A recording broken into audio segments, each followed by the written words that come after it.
നഷ്ടപ്പെട്ടു എന്ന് കരുതുന്ന നമ്മുടെ ജീവിതത്തെ തിരിച്ചു കൊണ്ടുവരാൻ, പ്രത്യാശയിലേക്ക് കൊണ്ടുവരാനുള്ള ഒരു മാർഗമാണ് ദൈവവചനം വായിക്കുക, ആ വചനത്തോട് ചേർന്നിരിക്കുക, വചനം മാംസമായ ക്രിസ്തുവിനോട് ചേർന്നിരിക്കുക. നാഥനോടൊപ്പം എന്ന ഈ സംഗീത ശുശ്രൂഷ ദൈവത്തോട് ചേർന്നിരിക്കാനുള്ള സമയമാണ്. നഷ്ടപ്പെട്ട ഊർജത്തെയും ആത്മീയ ഭാവങ്ങളെയും ഒക്കെ വീണ്ടെടുക്കാനുള്ള സമയമാണ്. മത്തായിയുടെ സുവിശേഷം 5-ാം അധ്യായത്തിൽ ഗിരിപ്രഭാഷണം നമ്മൾ വായിക്കുന്നുണ്ട്. കരുണയുള്ളവർ ഭാഗ്യവാന്മാർ, അവർക്ക് കരുണ ലഭിക്കും. മറ്റുള്ളവരോട് കാരുണ്യം കാണിക്കാനുള്ള ജീവിതമാണ് എൻ്റേതും നിങ്ങളേതും. മറ്റുള്ളവരോട് നാം കരുണ കാണിക്കുന്നുണ്ട്. മറ്റുള്ളവരെ സഹായിക്കുമ്പോഴും അവർക്ക് ശുശ്രൂഷ ചെയ്യുമ്പോഴൊക്കെ ഒരു തരത്തിൽ നാം കാരുണ്യം കാണിക്കുകയാണ്. എന്നാൽ അതിനേക്കാളേറെ വലിയ കാരുണ്യമാണ് മറ്റുള്ളവർക്ക് മാപ്പ് കൊടുക്കുമ്പോഴും മറ്റുള്ളവരെ മനസ്സിലാക്കുമ്പോഴും നാം കാണിക്കുക. രണ്ട് കാര്യങ്ങളാണ്: മറ്റുള്ളവർക്ക് മാപ്പ് കൊടുക്കുക, മറ്റുള്ളവരെ മനസ്സിലാക്കുക. കൂടെ ജീവിക്കുന്നവരെ മനസ്സിലാക്കാൻ, ജീവിത പങ്കാളിയെ മനസ്സിലാക്കാൻ, എന്തുകൊണ്ടാണ് അവൾ അല്ലെങ്കിൽ അവൻ ഇങ്ങനെ എന്നോട് പറയുക, അവർക്ക് മാപ്പ് കൊടുക്കാൻ, സാരമില്ല എന്ന് പറയാൻ കഴിഞ്ഞാൽ അതാണ് ഏറ്റവും വലിയ കാരുണ്യം. ആ കാരുണ്യം നമ്മൾ കാണിച്ചാൽ ദൈവകാരുണ്യം നമ്മളിൽ വന്ന് നിറയും. കാരുണ്യം നമ്മൾ മറ്റുള്ളവരോട് കാണിച്ചാൽ ദൈവത്തിൻ്റെ പൂർണ്ണത വ്യക്തിജീവിതത്തിൽ നിറയും. അവിടെയാണ് യഥാർത്ഥ സൗഖ്യവും ആനന്ദവും. മത്തായിയുടെ സുവിശേഷം 7-ാം അധ്യായം 12-ാം വാക്യത്തിൽ നമ്മൾ വായിക്കുന്നു, മറ്റുള്ളവർ നിങ്ങളോട് എങ്ങനെ പെരുമാറണമെന്ന് നിങ്ങൾ ആഗ്രഹിക്കുന്നുവോ അതെല്ലാം മറ്റുള്ളവർക്ക് നിങ്ങൾ ചെയ്തു കൊടുക്കണം. അങ്ങനെ മറ്റുള്ളവരോട് പെരുമാറണം. പ്രിയപ്പെട്ടവരെ, എന്തുമാത്രം സ്നേഹവും കാരുണ്യവുമാണ് ദൈവം നമ്മളോട് കാണിച്ചിരിക്കുന്നത്. എത്രമാത്രം അവൻ നമ്മളെ വളർത്തി, എത്രയോ പ്രാവശ്യം പാപങ്ങൾ ക്ഷമിച്ച് വിശുദ്ധീകരിച്ചു. സുവിശേഷം നമ്മൾ വായിക്കുന്നുണ്ട്, കടം ഇളച്ചു കൊടുത്ത ഒരു വ്യക്തി, യജമാനൻ ഭൃത്യൻ്റെ കടം ഇളച്ചു കൊടുത്തു. പക്ഷെ അവൻ ചെന്ന് തനിക്ക് കടപ്പെട്ടിരുന്ന വ്യക്തിയുടെ കഴുത്തിന് പിടിച്ച് ഭീഷണിപ്പെടുത്തുകയാണ്. കാരുണ്യം വളരെയധികം ഞാനും നിങ്ങളും ദൈവകരങ്ങളിൽ നിന്ന് സ്വീകരിച്ചു. എന്നിട്ട് എന്തേ അത് മറ്റുള്ളവർക്ക് കൊടുക്കാൻ, മറ്റുള്ളവരോട് കാണിക്കാൻ ഞാൻ പിശുക്ക് കാണിക്കുന്നത്? ചെയ്യരുത്. മാപ്പ് കൊടുത്തും മനസ്സിലാക്കിയും കൂടെ ജീവിക്കുന്നവരോട് കാരുണ്യം കാണിച്ച് ഈ ജീവിതത്തെ നമുക്ക് മനോഹരമാക്കാം. ഒപ്പം അവൻ നമ്മളോട് കാണിച്ച കാരുണ്യത്തെ എണ്ണി എണ്ണി പറയുന്ന ഗാനമാണ് അടുത്തത്. ഹൃദയപൂർവ്വം കേൾക്കാം, ജീവിതത്തിന് പരിവർത്തനം വരുത്താം, കരുണയുള്ളവരായി മാറാം. കർത്താവിൻ്റെ കാരുണ്യം എൻ്റെ വ്യക്തി ജീവിതത്തിൽ നമുക്ക് നിറയ്ക്കുകയും ചെയ്യാം.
അവനെന്നെന്നും മതിയായവൻ.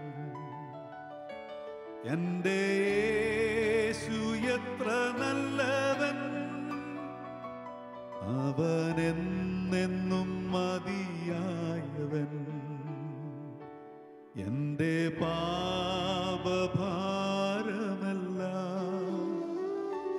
തൻ്റെ ചുമലിൽ ഏറ്റിക്കൊണ്ട് എനിക്കായി കുരിശിൽ മരിച്ചു. എൻ്റെ യേശു എത്ര നല്ലവൻ, എനിക്കായി കുരിശിൽ മരിച്ചു. എൻ്റെ യേശു എത്ര നല്ലവൻ.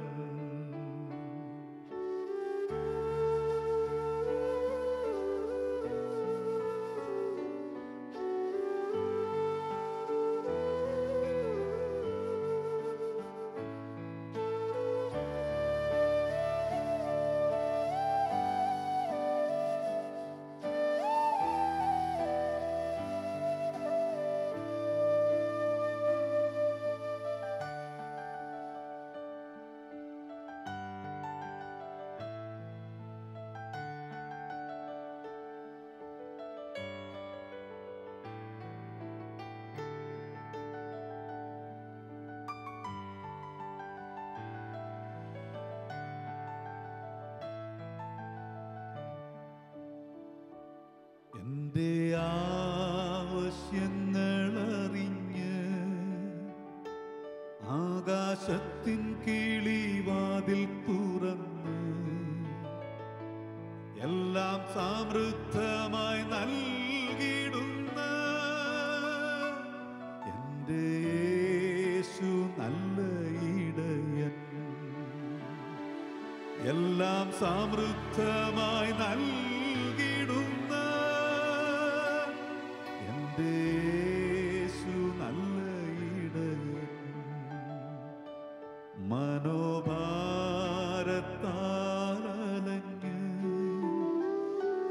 മനോവേദനയാൽ നിറഞ്ഞ് മനമുരുകി ഞാൻ കരഞ്ഞിടുമ്പോൾ എൻ്റെ യേശു എത്ര നല്ലവൻ. മനമുരുകി ഞാൻ കരഞ്ഞിടുമ്പോൾ എൻ്റെ യേശു എത്ര നല്ലവൻ.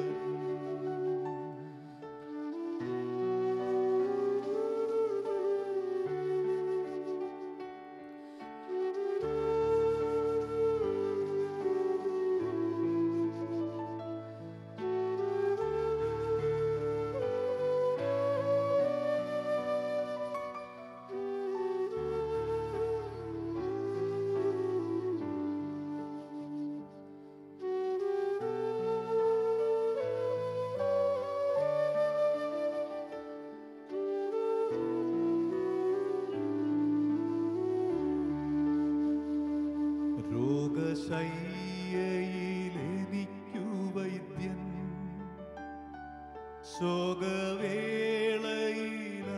ശോകവേളയിലാശ്വാസകൻ, കൊടും വെയിലിൽ തണലുമവൻ.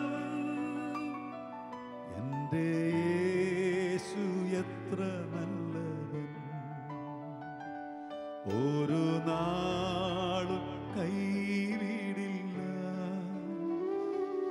ഒരു നാളും ഉപേക്ഷിക്കില്ല, ഒരു നാളും മറക്കുകയില്ല. എൻ്റെ യേശു എത്ര വിശ്വസ്തൻ, ഒരു നാളും മറക്കുകയില്ല. എൻ്റെ യേശു എത്ര വിശ്വസ്തൻ, ഒരു നാളും കൈവിടില്ല, ഒരു നാളും ഉപേക്ഷിക്കില്ല, ഒരു നാളും മറക്കുകയില്ല. എൻ്റെ യേശു എത്ര വിശ്വസ്തൻ.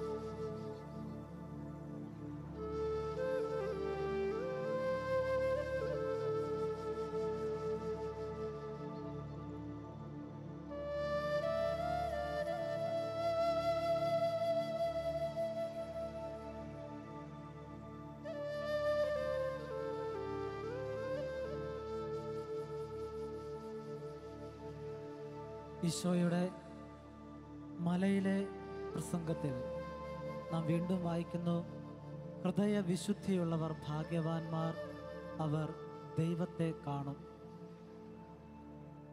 നിർമ്മലവും നിഷ്കളങ്കവുമായ ഒരു ഹൃദയ വികാരത്തോടെ ജീവിക്കാൻ ഈശോ നമ്മളെ ഉദ്ബോധിപ്പിക്കുകയാണ്. ഒരു പുതിയ ഹൃദയം നൽകാൻ ഈശോ എപ്പോഴും ആഗ്രഹിക്കുന്നുണ്ട്. സുഭാഷിതങ്ങളുടെ പുസ്തകം 4:23 നാം വായിക്കുന്നു, നിന്റെ ഹൃദയം ജാഗ്രതയോടെ കാത്തു സൂക്ഷിക്കുക. ഹൃദയത്തിൻ്റെ ശുദ്ധിയോടെ ഞാൻ മറ്റുള്ളവരെ നോക്കുമ്പോൾ ദൈവത്തെ കാണാൻ കഴിയും. അശുദ്ധ വികാരങ്ങളോടെയാണ് ഞാൻ നോക്കുന്നതെങ്കിൽ എൻ്റെ ഹൃദയം മലിനമാണ്, എൻ്റെ നോട്ടം മലിനമാകുന്നു എന്ന് തിരിച്ചറിയുക. കാരണം ഹൃദയത്തിൻ്റെ നിറവിൽ നിന്നാണ് അധരം സംസാരിക്കുന്നത്, ഹൃദയത്തിൽ നിന്നാണ് അശുദ്ധി പുറത്തേക്ക് വരുന്നത്. ഉള്ളിൽ നിന്ന് വരുന്നതാണ് ഒരുത്തനെ അശുദ്ധനാക്കുന്നത്. ഹൃദയവിശുദ്ധിയോടെ നമുക്ക് നോക്കാം. പ്രിയപ്പെട്ടവരെ, വാക്കുകൾ കൊണ്ടല്ല മറ്റുള്ളവരെ നാം സ്നേഹിക്കേണ്ടത്, ഹൃദയം കൊണ്ടാണ്. നമ്മുടെ സ്നേഹബന്ധങ്ങളെല്ലാം വാക്കുകളിലും നോട്ടങ്ങളിലും അവസാനിപ്പിക്കുകയാണ്. ഹൃദയം ഹൃദയത്തെ തൊടുമ്പോൾ, ഹൃദയം ഹൃദയത്തെ അറിയുമ്പോൾ അത് വിശുദ്ധമാവുകയാണ്. ഞാനൊരു സ്ത്രീയെ നോക്കുമ്പോൾ, ഒരു പുരുഷനെ നോക്കുമ്പോൾ, ഒരു യുവാവിനെ നോക്കുമ്പോൾ, ഒരു യുവതിയെ നോക്കുമ്പോൾ ഹൃദയത്തിൻ്റെ ശുദ്ധിയോടുകൂടിയാണ് നോക്കുന്നതെങ്കിൽ അവിടെയെല്ലാം നീ കാണുന്നത് ദൈവത്തെയാണ്. എത്ര എത്ര വിശുദ്ധമായ ഒരു ചിന്തയാണ് ഈശോ പങ്കുവയ്ക്കുക. എത്ര ഉയർന്ന ഒരു ചിന്തയിലേക്ക് നമ്മുടെ മനസ്സിനെ അവൻ ഉയർത്തുകയാണ്. നിന്റെ ഹൃദയം വിശുദ്ധമാക്കി നീ നോക്കിയാൽ നോക്കുന്നതെല്ലാം ദൈവമായിരിക്കും, കാണുന്നതെല്ലാം ദൈവമായിരിക്കും എന്നുള്ള ഒരു വലിയ ചിന്ത. പ്രിയപ്പെട്ടവരെ, അങ്ങനെയെങ്കിൽ എത്രമാത്രം വിശുദ്ധമാകും നമ്മുടെ ജീവിതം, എത്രമാത്രം ആനന്ദമാകും നമ്മുടെ ജീവിതം. ഈ ലോകത്ത് എന്തെങ്കിലും തിന്മയുണ്ടാകുമോ? ആരെങ്കിലും ഉപദ്രവിക്കുമോ? നമുക്ക് തിരിച്ചു വരാം. ഹൃദയവിശുദ്ധിയോടെ നമുക്ക് ജീവിക്കാം. അടുത്ത ഗാനം ആ ഒരു വിശുദ്ധിക്ക് വേണ്ടിയുള്ള ആഗ്രഹമാണ്. നീ എന്നെ മറന്നോ എന്ന് ചോദിക്കുകയാണ് ഈശോയോട്. എവിടെയെങ്കിലുമൊക്കെ എൻ്റെ ഹൃദയത്തിൻ്റെ അശുദ്ധിയോടുകൂടി ഞാൻ വ്യാപരിക്കുമ്പോൾ പ്രാർത്ഥിക്കേണ്ട പ്രാർത്ഥനയാണ്, നീ എന്നെ മറന്നു പോകല്ലേ. തിരിച്ചു വരാനുള്ള ഒരു വിളിയാണത്. എൻ്റെ രോഗത്തിലും എൻ്റെ പാപത്തിലും ഒരിക്കലും ഉപേക്ഷിക്കാത്ത ക്രിസ്തുവിനെ നമുക്ക് ധ്യാനിക്കാം. ആ ക്രിസ്തുവിലേക്ക് നമുക്ക് ചേർന്ന് നിൽക്കാം. എന്നിട്ട് ഹൃദയവിശുദ്ധിയോടെ നമുക്ക് എല്ലാവരെയും എല്ലാറ്റിനെയും നോക്കിക്കാണാം. അപ്പോൾ ഈ ലോകം സ്വർഗീയമാകും. സ്വർഗരാജ്യം നമ്മുടെ ഇടയിലാണ്, നമ്മുടെ ഉള്ളിലാണ്. അതിനെ കണ്ടെത്തിയാൽ മതി. അതിനുവേണ്ടിയുള്ള പരിശ്രമവും അതിനുവേണ്ടിയുള്ള അധ്വാനവുമായിരിക്കട്ടെ ഇനിയുള്ള നമ്മുടെ ജീവിതത്തിൽ സംഭവിക്കേണ്ടത്. പ്രാർത്ഥനയോടെ കേൾക്കാം.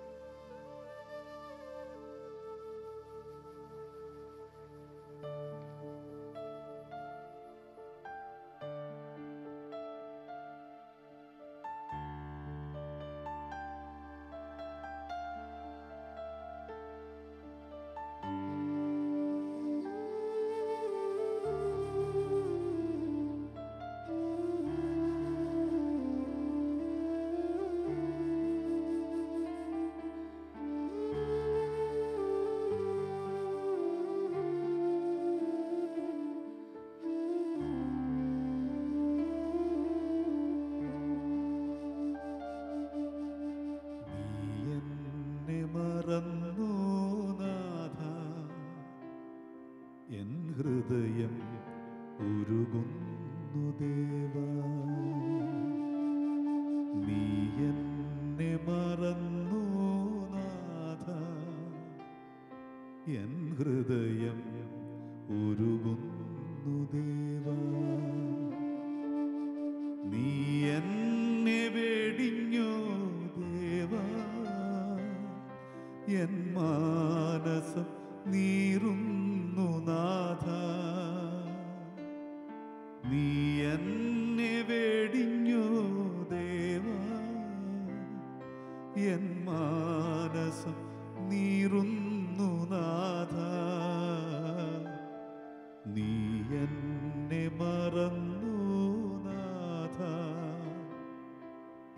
ഹൃദയം ഉരുകുന്നു ദേവാ.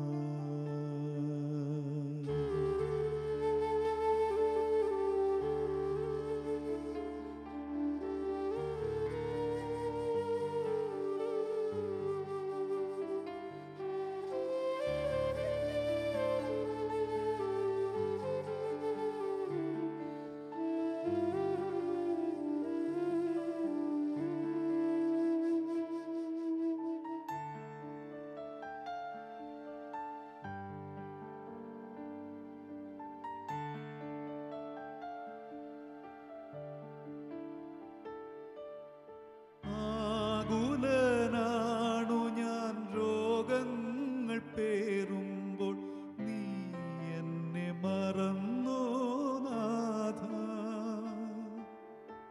ആകുലനാണു ഞാൻ രോഗങ്ങൾ പേറുമ്പോൾ നീ എന്നെ മറന്നോ നാഥ. ആഴിയിൽ താഴുമ്പോൾ കരയറിയാത്തവൻ നീ എന്നെ വെടിഞ്ഞോ ദേവാ. ആഴിയിൽ താഴുമ്പോൾ കരയറിയാത്തവൻ നീ എന്നെ വെടിഞ്ഞോ ദേവാ.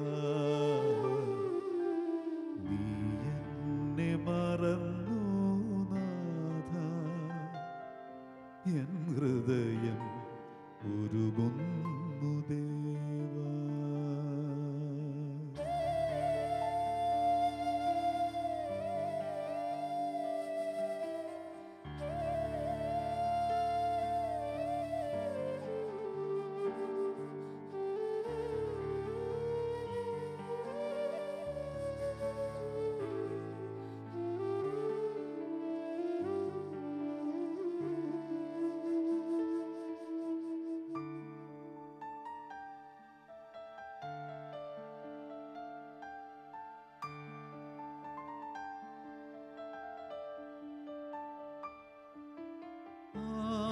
വിട്ടോടിയ ആടിനെ പോലെ ഞാൻ നീ എന്നെ മറന്നോ നാഥ.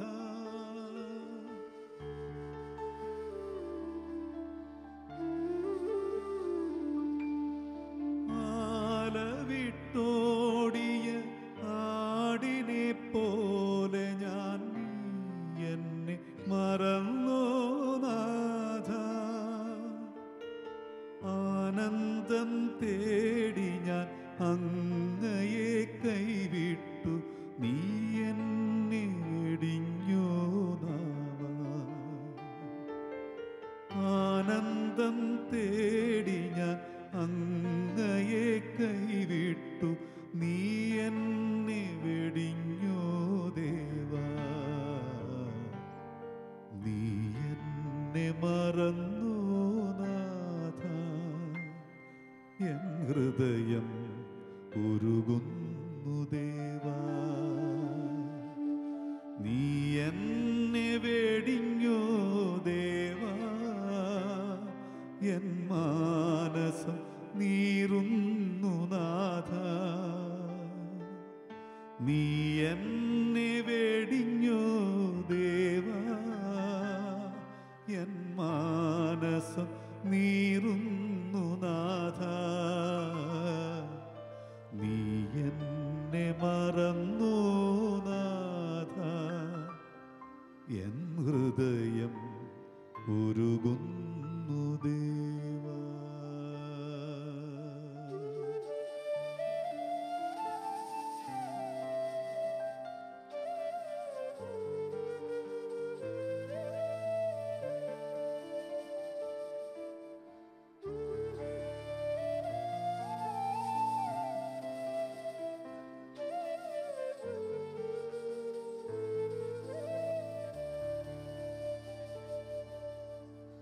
രഹസ്യങ്ങൾ അറിയുന്ന പിതാവ്, മനുഷ്യനിലുള്ളത് എന്ത് എന്നറിയുന്ന പുത്രൻ. ഞാൻ ബാഹ്യമായി കാര്യങ്ങൾ കാണുമ്പോൾ ക്രിസ്തു ആന്തരികമായി എന്നെ കാണുന്നു. ആ ക്രിസ്തു എന്നും എപ്പോഴും നമ്മുടെ കൂടെയുണ്ട്. നമ്മുടെ ഉള്ളിൻ്റെ ഉള്ളിൽ, ഹൃദയത്തിൽ ക്രിസ്തുവിനോടും മറ്റുള്ളവരോടും സഹോദരി സഹോദരന്മാരോടും ഒരു പ്രതിബദ്ധതയുണ്ടായിരിക്കട്ടെ. ആ പ്രതിബദ്ധതയിൽ ജീവിക്കുമ്പോൾ നമ്മുടെ ജീവിതം കൂടുതൽ മനോഹരമാകും. നീ എന്നെ മറന്നോ എന്ന് ചോദിക്കുമ്പോൾ ക്രിസ്തുവിൻ്റെ ഉത്തരം ഇതാ: എനിക്കെങ്ങനെ നിന്നെ മറക്കാനാവും? നീ എൻ്റെ ഓമനയല്ലേ. അത്ര ശക്തമായ ഒരു സ്നേഹഭാവമാണ് ക്രിസ്തുവിൻ്റേത്. എങ്കിലും ചിലപ്പോഴെങ്കിലും വഴിതെറ്റുമ്പോൾ, ചിലപ്പോഴെങ്കിലും പരാജയം ഏറ്റുവാങ്ങുമ്പോൾ ഓർക്കുക, അവൻ തൊട്ടടുത്തുണ്ട്. ഉപേക്ഷിക്കുന്നവനല്ല, ഉപേക്ഷിക്കാതെ സ്വീകരിക്കുന്നവനാണ് ക്രിസ്തു ഈശോ. ആ തമ്പുരാനോട് നമുക്ക് ചേർന്ന് നിൽക്കാം. ഹൃദയവിശുദ്ധിയോടെ എന്നും തിരുമുൻപിൽ വ്യാപരിക്കാം. ഈശോ നമ്മെ അനുഗ്രഹിക്കട്ടെ.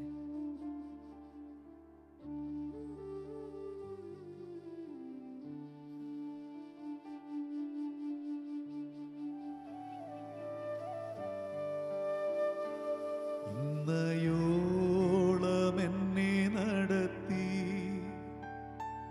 ഇന്നയോളം എന്നെ പുലർത്തി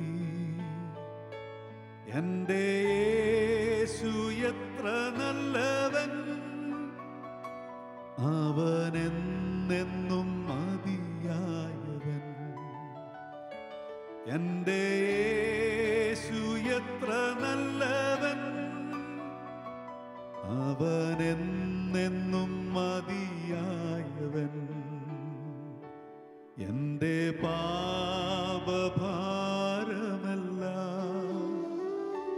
തൻ്റെ ചുമലിൽ ഏറ്റിക്കൊണ്ട്